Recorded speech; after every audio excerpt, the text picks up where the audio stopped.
মনে যদি কারোর জন্য কোনো কথা থেকে থাকে, যদি কারোকে কিছু বলতে চাও, সেটা মনের মধ্যে না রেখে বলে দেওয়াটা খুব দরকার। কারণ আজকের ডেটে লাইফ ইজ ভেরি আনপ্রেডিক্টেবল। কখন কোথায় কি হবে কেউ জানে না। নিজের প্রিয় মানুষদেরকে যদি কিছু বলতে চাও সেগুলো বলে দিও, মনের মধ্যে চেপে রেখো না। দেখবে তাদেরও ভালো লাগবে, তোমারও ভালো লাগবে। কিন্তু তাদের না থাকাকালীন তুমি বলতেই পারলে না, ওর মনের মধ্যে চেপে রেখে দিলে, সেইটা কিন্তু অনেক কষ্ট দেবে জীবনে। তাই চেষ্টা করো, মনের মধ্যে যদি কোনো কথা থেকে থাকে কারোর জন্য, অবভিয়াসলি ভালো খারাপ যা হোক, সেটা তাদেরকে বলে দিও। আর কারোর মনে কষ্ট দিয়ে কোনো কথা কখনো বলো না।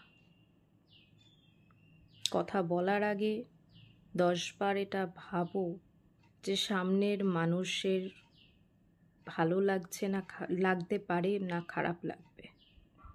আমরা ভাবি না, কিছু বলার আগে আমরা ভাবি না, কিন্তু কিছু ক্ষেত্রে আমাদের ভাবনা চিন্তা করে চলাটা খুব দরকার। আর মনের মধ্যে কোনো কথা চেপে রেখো না, বলে দাও,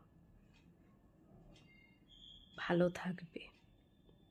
হ্যাঁ, আমি জানি আমার কথাগুলো একটু জ্ঞানের মতো শোনাতে পারে, কিন্তু আমি জাস্ট আমার মনের কিছু থটস শেয়ার করাটা তোমাদের সঙ্গে ভালো লাগে আমার, বা ভালোবাসি।